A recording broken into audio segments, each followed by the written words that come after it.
केंद्रीय गृह मंत्री अमित शाह पहुंचे उत्तराखंड। गृह मंत्री ने जनसभा को किया संबोधित। चुनावी अभियान की शुरुआत। अमित शाह ने चुनाव को लेकर बीजेपी कार्यकर्ताओं को दिया जीत का मंत्र।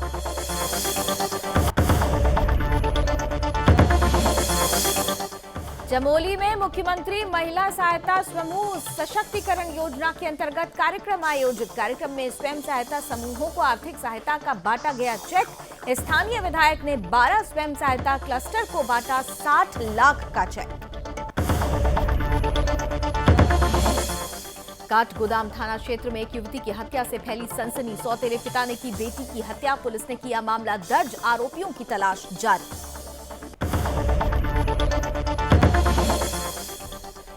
रामनगर के एक निजी स्कूल में खेल महाकुंभ प्रतियोगिता का आरंभ। प्रतियोगिता में 400 प्रतिभागियों ने लिया हिस्सा। विजेताओं को मेडल और प्रमाण पत्र किया गया प्रदान। और टनकपुर में तेजी से फैल रहा है डेंगू का कहर। टनकपुर में वार्ड नंबर 5 से डेंगू का सामने आया कई मामला। अभी तक 5 मरीजों में डेंगू की हुई पुष्टि।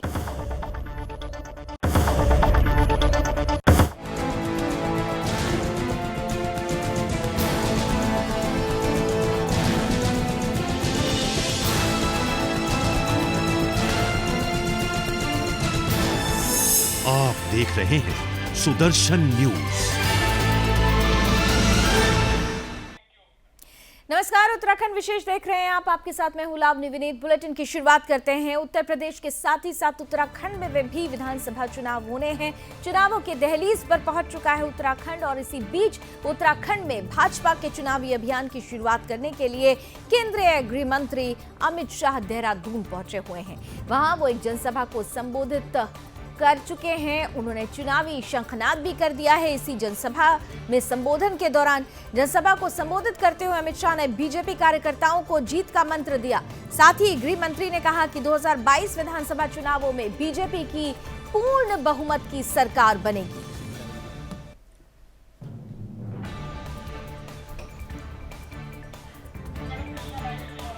और हमारे साथ ब्यूरो चीफ कृष्णा कुमार जुड़ चुके हैं ज्यादा जानकारी के साथ। कृष्णा, तो बीजेपी को मूल मंत्र दिया जीत का गृह मंत्री अमित शाह ने। कितना उत्साह, कितना उल्लास और अब अगला कार्यक्रम क्या होगा?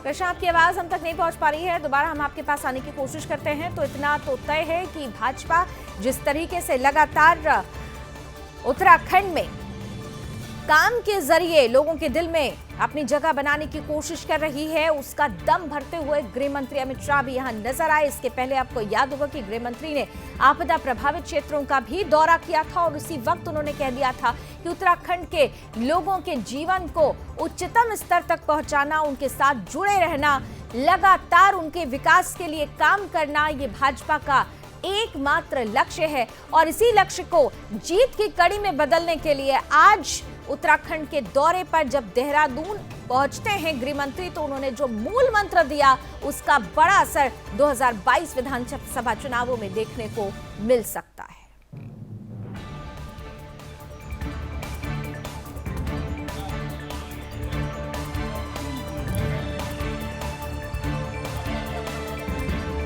तो बन्नू स्कूल के मैदान में एक विशाल जनसभा को संबोधित किया है गृह मंत्री अमित शाह ने। गृह मंत्री ने स्पष्ट रूप से उत्तराखंड के विकास की बात कही। कृष्णा हमारे साथ एक बार फिर से जुड़ चुके हैं। कृष्णा, आप मुझे सुन पा रहे हैं? जी बिल्कुल लावनी। कृष्णा, तो बड़ा विशाल जन समूह, मूल मंत्र जीत का, और इस जीत में कितना उल्लास, कितना उत्साह इस मूल मंत्र के बाद नजर आता है। और अब गृह मंत्री का अगला कार्यक्रम क्या होगा? बिल्कुल लावनी, देखिए गृह मंत्री अमित शाह आज लगभग 12:30 बजे देहरादून पहुंचे। देहरादून के बन्नू स्कूल में उन्होंने एक जनसभा का संबोधन किया, जिसके बाद हम देख रहे हैं कि उन्होंने मुख्यमंत्री घसियारी कल्याण योजना का भी उन्होंने शुभारंभ किया है और तमाम लाभार्थियों को उन्होंने चेक भी वितरण किए हैं। उसके बाद हमने देखा है कि वो कोर कमेटी बैठक में इस टाइम पे शामिल हो रखे हैं। भाजपा के केंद्रीय मंत्री अमित शाह जो है इस टाइम पे भाजपा की कोर कमेटी की बैठक में हिस्सा ले रहे हैं। तमाम कार्यकर्ताओं की समस्या सुन रहे हैं, उनको जीत का मंत्र दे रहे हैं। लगातार हम देख रहे हैं सुबह से ही परेड ग्राउंड में और बन्नू स्कूल में भारी की संख्या में कार्यकर्ता वहां पर मौजूद थे। अमित शाह के दौरे को लेकर काफी ज्यादा उत्साहित थे और जब अमित शाह जो है वहां पर मंच पे पहुंचे, जब उन्होंने जनता को संबोधन किया तो जनता की एक तरीके से आवाज ही बदल गई थी। जनता में सिर्फ एक ही आवाज थी, अमित शाह जिंदाबाद, अमित शाह जिंदाबाद। इसके अलावा कुछ सुनने को नहीं मिल रहा था। हालांकि अगर अमित शाह की बात करें तो उन्होंने मुख्यमंत्री पुष्कर सिंह धामी को बधाई दी और साथ ही सहकारिता मंत्री धन सिंह रावत को भी उन्होंने बधाई दी। धन सिंह रावत की अगर हम बात करें तो उन्होंने धन सिंह रावत को पहली बार आज मित्र के संबोधित किया है। तो प्रधानमंत्री उत्तराखंड में आते हैं, वो मुख्यमंत्री पुष्कर सिंह धामी को मित्र के संबोधित करते हैं। गृह मंत्री आज फिर उत्तराखंड आए हैं, उन्होंने सहकारिता मंत्री को मित्र के संबोधित किया है। तो जाहिर सी बात है, हम देख सकते हैं कि उत्सुकता एक तरीके से कार्यकर्ताओं में, मंत्रियों में, तो सभी पदाधिकारियों में बहुत ही ज्यादा बढ़ गई है। सभी का जीत का मंत्र जो है सभी ने एक तरीके से कबूल लिया है कि 2022 में 60 से ज्यादा सीटों पर भाजपा जो है पूर्ण बहुमत से सरकार बनाएगी। क्योंकि अक्सर हमने देखा है, अगर सन 2000 से बात करें, सन 9 नवंबर सन 2000 को उत्तराखंड की स्थापना हुई थी। उसके बाद से ही 5-5 साल ही हर एक पार्टी ने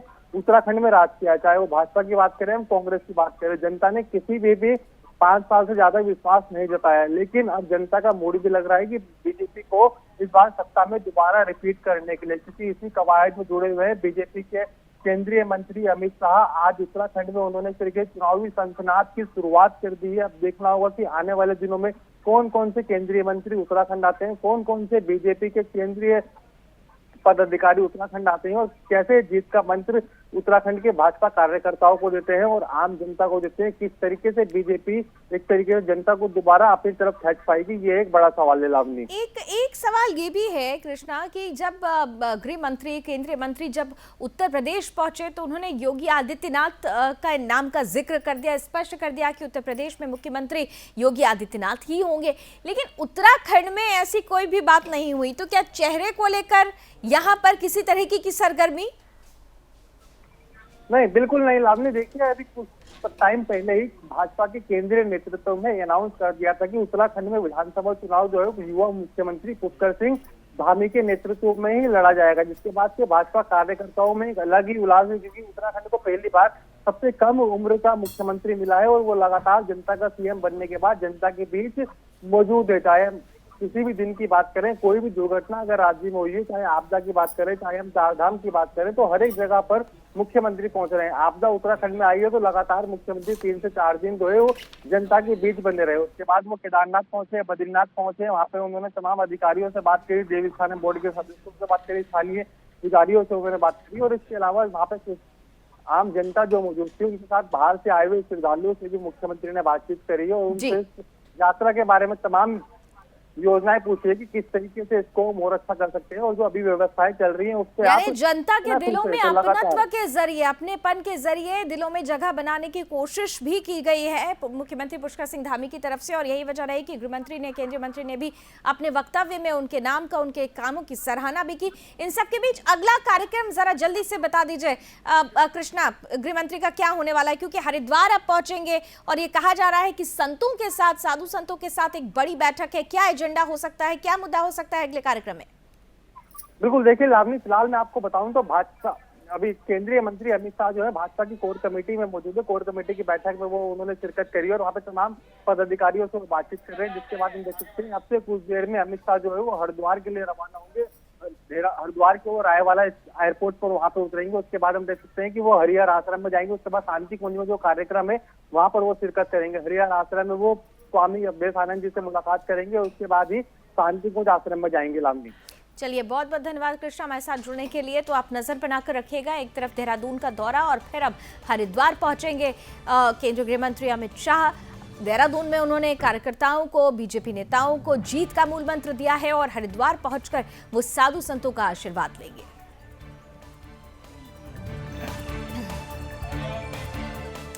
आइए आगे बढ़ते हुए मुख्यमंत्री महिला स्वयं सहायता समूह सशक्तिकरण योजना के अंतर्गत स्वयं सहायता समूहों और संकुल स्तरीय संगठन को आर्थिक सहायता प्रदान किए जाने के लिए पुलिस मैदान गोपेश्वर में चेक वितरण कार्यक्रम आयोजित किया गया। इस कार्यक्रम की शुरुआत विधायक महेंद्र भट्ट ने दीप प्रज्वलित करके की। इस मौके पर स्वयं सहायता समूह की तरफ से रंगारंग कार्यक्रम, मनमोहक कार्यक्रम भी प्रस्तुत किए गए। पूरे प्रदेश के अंदर महिलाओं को स्वयं सहायता समूह से जुड़ने के लिए अभियान चलाया जा रहा है ताकि महिलाओं के आजीविका में सुधार आ सके। इस मौके पर स्थानीय विधायक ने 12 स्वयं सहायता क्लस्टर को 60 लाख का चेक बांटा। स्वयं सहायता समूह के 12 क्लस्टर्स हैं जिनमें प्रत्येक क्लस्टर को 5 लाख रुपए की अनुदान राशि दी जा रही है। महिला सहायता समूह की तरफ से जो लोन लिया गया था उसके लिए सहायता के लिए राज्य सरकार की तरफ से ये राशि प्रत्येक कलेक्टर को दी जा रही है।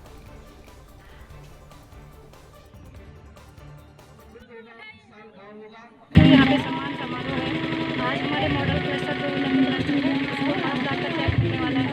इसी में हमारे सारे एसएचजी ग्रुप आएंगे यहाँ पे और मैं सभी महिलाओं को आज हमें जो इतना बड़ा सम्मान समारोह पे जिसमें हम लोगों को आगे बढ़ाया जा रहा है, हम महिलाओं का एक जगह है, हमें महसूस होता रहेगा। आज द्वारा एक पूरे प्रदेश के अंदर महिलाओं को स्वयं सहायता समूह से जोड़ने का अभियान चल रहा है। पहली बार हम लोग देख रहे हैं कि बड़ी संख्या में खास तौर पर आजीविका के क्षेत्र में इतना बड़ा योगदान महिलाओं का है, उसको प्रोत्साहित करने की आवश्यकता नहीं है। माननीय मुख्यमंत्री का आभार व्यक्त करता हूँ। माननीय मुख्यमंत्री जी ने 6 माह के लिए प्रत्येक महिला समूह के लिए 2-2 हज़ार के हिसाब से उसकी मंजूरी दी। ये कार्यक्रम तो हमारा लगभग 2014-15 से चल रहा है, एक मूवमेंट की तरह चल रहा है। तो वर्तमान में माननीय मुख्यमंत्री जी ने इस कार्यक्रम के तहत स्वयं सहायता समूह की जो हमारी महिलाएं हैं, जो उनके फेडरेशन हैं, उनको आर्थिक पैकेज देने के उद्देश्य से और उनका सशक्तिकरण करने के उद्देश्य से विशेष आर्थिक पैकेज की जो है घोषणा की। इधर जनपद टिहरी गढ़वाल के देवप्रयाग में बीते दिन बादल फटने से भारी तबाही मच गई थी। वहीं व्यापक तबाही से प्रभावित लोगों में मुआवजा पाने से वंचित 24 लोगों को मुख्यमंत्री राहत कोष से 14.25 लाख रुपए की धनराशि प्रशासन को मिल गई है। वेरिफिकेशन सहित आवश्यक कार्रवाई के बाद इसे घटना के प्रभावितों में बांटा जाएगा। हालांकि शांता नदी के प्रवाह में नुकसान झेलने वाले प्रभावितों में से 9 प्रभावितों को दैवीय आपदा से, जबकि 53 लोगों को भूमि और फसल क्षति का 69,000 रुपए मुआवजा पहले ही दिया जा चुका है।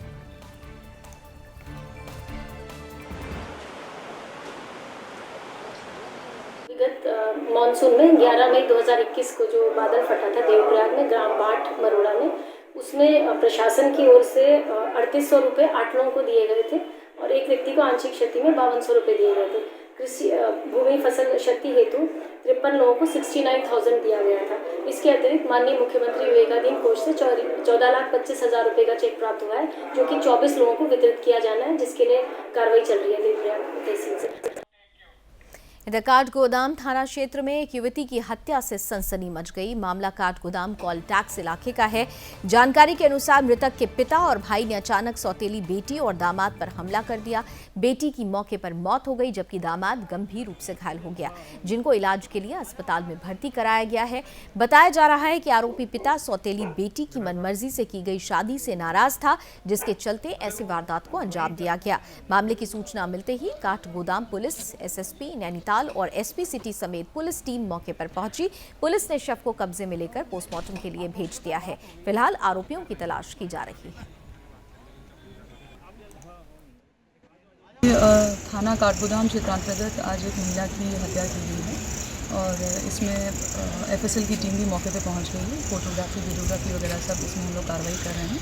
अब बॉडी को पंचनामा पोस्टमार्टम के लिए आगे भेजा जा रहा है और इसमें ये तथ्य प्रकाश में आए हैं कि जो इसका भाई है और जो इसके सौतेली फादर हैं, उन्होंने इस कृत्य को अंजाम दिया है। अभी हम लोग इसमें आगे काम कर रहे हैं इन्वेस्टिगेशन। इधर रामनगर के एक निजी स्कूल में खेल महाकुंभ 2021 न्याय पंचायत स्तरीय खेलकूद प्रतियोगिता का शुभारंभ हुआ। इस दौरान मुख्य अतिथि ब्लॉक प्रमुख श्रीमती रेखा रावत और राष्ट्रीय स्तर की कबड्डी खिलाड़ी दीक्षा मनराल का स्वागत किया गया।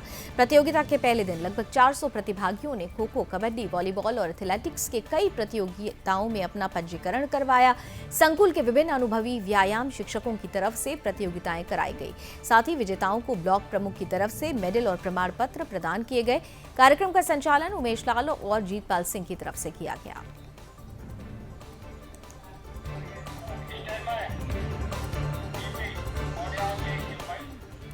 उधर बाजपुर में उस वक्त हड़कंप मच गया जब जंगल से भटककर 2 हाथी एक गांव के पास पहुंच गए। वहीं ग्रामीणों को आता देख दोनों हाथी गन्ने के खेत में घुस गए।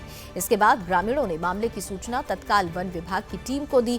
सूचना मिलते ही वन विभाग की टीम मौके पर पहुंच गई, लेकिन कई घंटों की मशक्कत के बाद भी वन विभाग की टीम नाकाम साबित हुई। वहीं हाथी के इलाके में आने से लोगों में दहशत का माहौल बना हुआ है।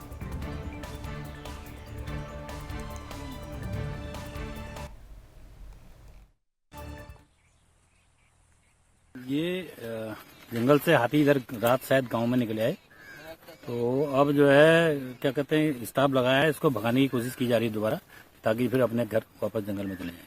2 हाथी केवल अपने वासस्थल को भेजना है, उनको शाम को भगाया जाएगा। ट्रैक्टर लगाए थे, आज स्टाफ लगा रखा है ताकि कोई जनहानि। वहीं गाजीपुर बॉर्डर पर कृषि कानून के विरोध में चल रहे आंदोलन के समय पुलिस की तरफ से बैरिकेडिंग हटाए जाने के बाद किसानों का गाजीपुर बॉर्डर जाने का सिलसिला शुरू हो गया है।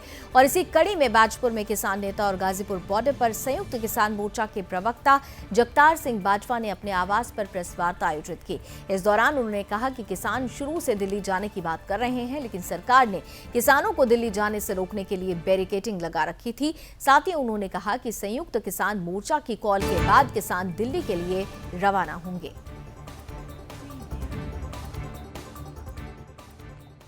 पहली बात तो जो बैरिकेड हटाए जा रहे हैं, ये इस बात का प्रमाण है कि जो पिछले 11 महीने से किसानों ने कहा कि ये रास्ते हमने नहीं रोके हैं, रास्ते सरकार ने रोके हैं, वो आज प्रमाणित भी हुआ है कि वो बैरिकेड सरकार ने लगाए हुए थे।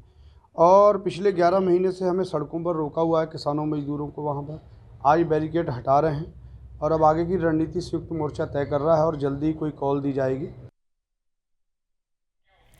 2022 के चुनावी दौर शुरू होते ही राजनीतिक गतिविधियां तेज हो गई हैं। सभी पार्टियां अपनी अपनी पार्टी को मजबूत करने में लग चुकी हैं और इसी कड़ी में जनपद ऊधम सिंह नगर के जसपुर में भी कांग्रेस की तरफ से मेरा बूथ मेरा गौरव कार्यक्रम आयोजित किया गया। इसमें स्थानीय विधायक समेत बिहार विधायक प्रतिमा दास समेत कई कांग्रेसी नेता मौजूद रहे। वहीं मेरा बूथ मेरा गौरव कार्यक्रम के तहत बूथ कार्यकर्ताओं को अपने बूथ को मजबूत करने के लिए ट्रेनिंग दी गई। इस दौरान विधायक प्रतिमा दास ने कहा कि लोकतंत्र में बूथ का बहुत महत्व है, बूथ स्तर के कार्यकर्ताओं का बहुत योगदान रहता है। इन सब बातों को लेकर बूथ स्तर के कार्यकर्ताओं के साथ मीटिंग भी की गई है।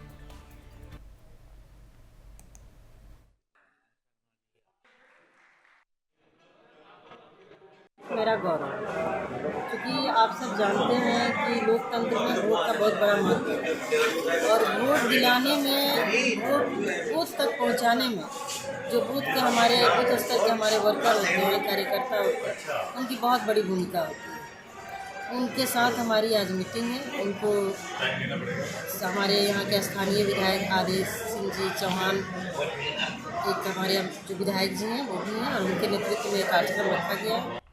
इधर ऊधम सिंह नगर के किच्चा में क्लस्टर हाउस को लेकर दो पक्षों में बीच चल रहा विवाद थाने पहुंच गया।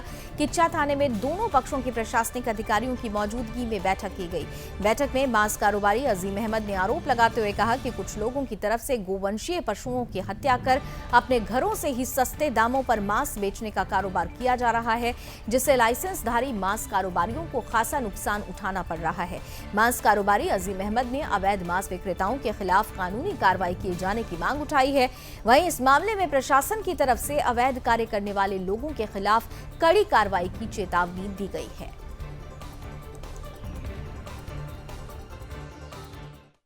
हम लोगों ने अपने अपने जानवर बढ़ाने के लिए हमसे बात रखी थी और उन्होंने हमें आश्वासन दिया है कि हम जल्द से जल्द आप लोगों के लिए नया रास्ता निकाल रहेंगे। आपके जो जानवर एक कटता हैगा उस पर 2 कराएंगे और आप लोग साफ सुथराई रखो अपनी दुकानों की और किसी भी तरह का कोई भी अगर कहीं अवैध काम हो रहा हैगा उसको आप लोग रुकवाओ। उत्तराखंड पुलिस स्वयं हमारे साथ है कि उन्होंने इस बात का आश्वासन दिया हैगा।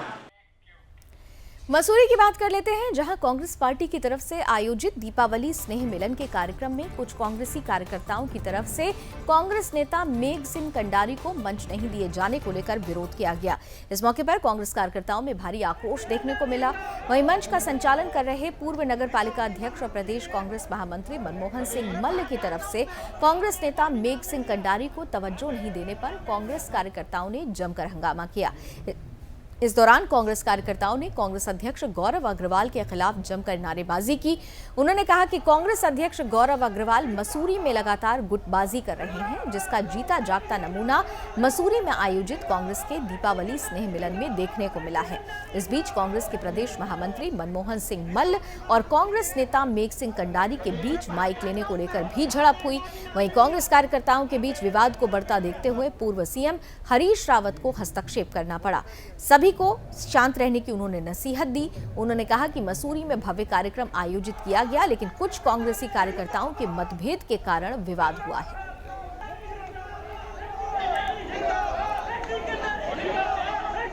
तो पूर्व सीएम हरीश रावत मसूरी पहुंचे। यहां पर कांग्रेस कार्यकर्ताओं ने मसूरी पेट्रोल पंप पर उनका भव्य स्वागत किया। इस मौके पर हरीश रावत की तरफ से मसूरी पेट्रोल पंप के पास 32 करोड़ की लागत से बन रही मल्टी लेवल पार्किंग का निरीक्षण किया गया।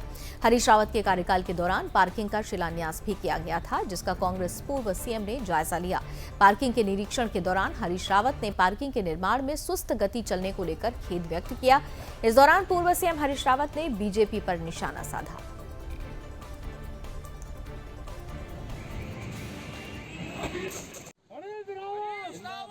हाँ, वो तो 2018-19 में पूरा हो जाना चाहिए था। आज 21-22 आने को तैयार है, 21 खत्म हो रहा है, 22 में प्रवेश कर जाएंगे। मुझे लग रहा है कि अभी 3-4 महीने और लग जाएंगे इस काम में। जितनी भी योजना का आपने शिलान्यास किया था, सबका उसी तरीके से ये सामने ही दिखाई दे रहा है। इसका रोपवे का काम जो है पुनर्निर्माण का, उसको रोक गया। इधर पूर्व सीएम हरीश रावत मसूरी पहुंचे, जहां पूर्व सीएम और कांग्रेस के प्रदेश अध्यक्ष गणेश गोदियाल ने पीएम के 5 नवंबर के दौरे को लेकर कहा कि पीएम केदारनाथ दर्शन के लिए आ रहे हैं। अच्छी बात है। हरीश रावत ने कहा कि प्रधानमंत्री नरेंद्र मोदी के केदारनाथ आना, उनका दर्शन करना अच्छी बात है। उनकी तरफ से बनाई गई गुफा में पिछली बार ध्यान लगाया था। इस बार शंकराचार्य जी मूर्ति का लोकार्पण करेंगे, जिसका शिलान्यास उनकी तरफ से किया गया था। उन्होंने कहा कि केदारनाथ में प्रोजेक्ट सब उनके तरफ से चलाए गए थे। साथ ही उन्होंने कहा कि कई काम पीएम की तरफ से भी किए गए हैं, जैसे बाड़ी क्षेत्र के अंदर ब्लॉक बनाने का काम था। अगर कभी भी भविष्य में कोई सैलाब आए तो पानी वहीं का वहीं रुक जाएगा। भैरव मंदिर और केदार धाम का जहां से शरण हो रहा है, मंदाकिनी से रोकने का काम, चौमासी से पैदल मार्ग को लाइट व्हीकल रोड के रूप में विकसित किया जाना, ये सारे काम हुए हैं। उन्होंने कहा कि अगर प्रधानमंत्री इन सभी कार्यों को करने की घोषणा कर देंगे तो वो पहले व्यक्ति होंगे जो थैंक यू मोदी जी कहेंगे।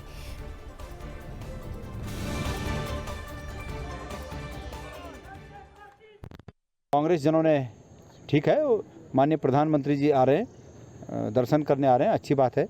मैंने कहा कि जब हम भी दर्शन करने जाते हैं तो मैं स्वयं भगवान के पास ये मांगता हूँ कि सर्वे भवन्तु सुखिनः सर्वे सन्तु निरामया, और उसमें सर्वे में सभी हैं, वो भी हैं, हम भी हैं, तो वो भी भगवान के दर्शन करने जा रहे हैं। हम कांग्रेस जन उस दिन सभी विधानसभा क्षेत्रों में, सभी जिलों में 12-12 शिवालयों में 12 ज्योतिर्लिंग समझकर हम भी उस दिन जल जाएंगे। अच्छी बात है। हमारी बनाई हुई गुफा में पिछली बार ध्यान लगाया था। इस बार शंकराचार्य की जहाँ पर हमने समाधि का निर्माण काम शुरू किया था, वहाँ मूर्ति का उद्घाटन कर देंगे। प्रोजेक्ट तो वही हैं जो हमारे किए। हाँ, हम जिनको नहीं कर पाए उनमें एक चोराबाड़ी क्षेत्र के अंदर जो है ब्लॉक बनाने का काम था, ताकि कभी वैसा सैलाब आए तो पानी को पहली रुकावट उसी क्षेत्र में मिल जाए। इधर ऋषिकेश में त्योहारी सीजन के चलते खाद्य सुरक्षा विभाग की कार्रवाई सक्रिय नजर आ रही है। इसी कड़ी में खाद्य सुरक्षा विभाग की टीम ने शहर के कई मिष्ठान प्रतिष्ठानों पर छापेमारी की। छापेमारी के दौरान मिलावट की आशंका के चलते मिठाइयों की दुकान से सैंपल भी लिए गए, जिन्हें जांच के लिए रुद्रपुर सरकारी लैब भेजा गया है। खाद्य सुरक्षा विभाग के अधिकारियों का दावा है कि जांच में अगर गड़बड़ी सामने आती है तो संबंधित दुकानदार के खिलाफ कानूनी कार्रवाई की जाएगी। पुलिस की छापेमारी की वजह से दुकानदारों में हड़कंप मचा हुआ है। कई दुकानदार मिठाइयों के सैंपल जांच के लिए नहीं लेने की गुजारिश करते हुए नजर आए।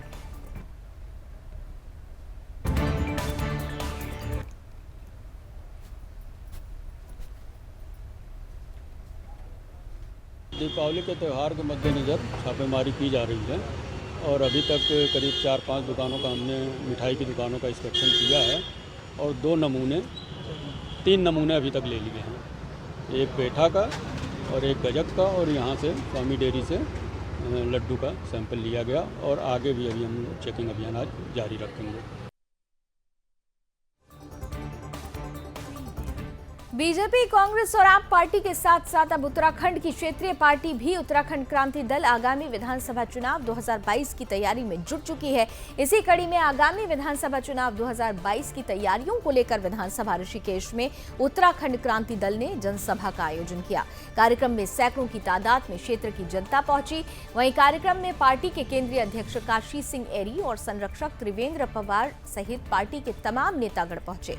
इस कार्यक्रम में बड़ी आबादी वाले क्षेत्र छिंदवाड़ा के सैकड़ों लोगों ने उत्तराखंड क्रांति दल का दामन थाम लिया।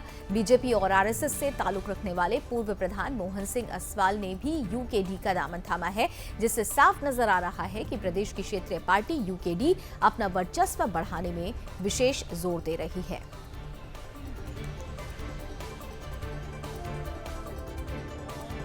असवाल को ये बात समझ में आई है कि ये राष्ट्रीय दल उत्तराखंड का भला नहीं कर सकता। उत्तराखंड का भला करना हो तो क्षेत्रीय दल जिसने उत्तराखंड राज्य का संघर्ष किया, उत्तराखंड राज्य हासिल किया, उसका साथ देना चाहिए। पूरे देश में क्षेत्रीय दलों की सरकारें हैं और उन प्रदेशों में जनता का भला हो रहा है। वो बात मोहन भाई को समझ में आई है और भी बहुत सारे लोगों को समझ में आ रही है और अगर आप देखेंगे जल्दी ही बहुत बड़ा परिवर्तन होगा।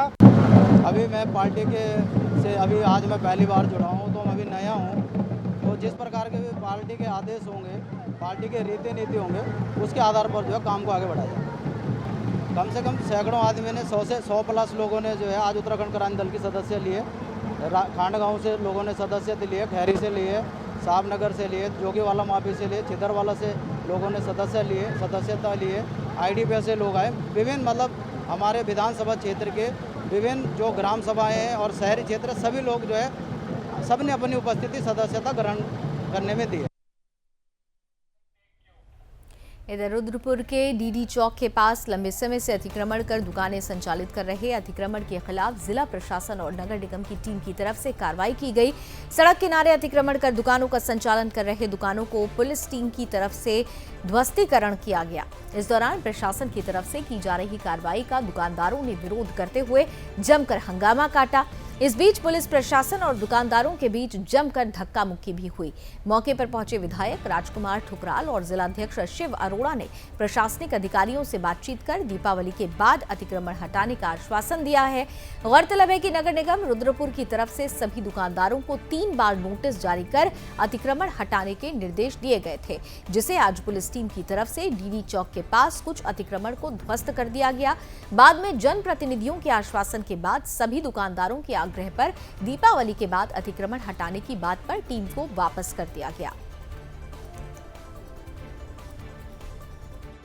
देखिए, पहले भी इसमें 3 बार नोटिस दिए जा चुके थे, इसलिए आज अतिक्रमण हटाए जाने की कार्रवाई प्रारंभ की गई थी और वहाँ पर लोगों को सुना गया, जनप्रतिनिधियों को भी सुना गया और इस बात पर एक सहमति बनती हुई नजर आई है कि दिवाली तक का समय दे दिया जाए और दिवाली के बाद वो लोग स्वयं ही अपना अतिक्रमण हटा लेंगे। अन्यथा की स्थिति में नगर निगम पुनः कार्रवाई।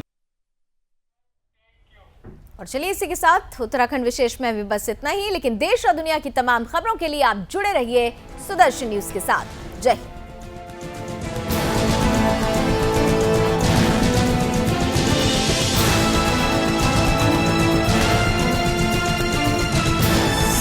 आप देख रहे हैं सुदर्शन न्यूज।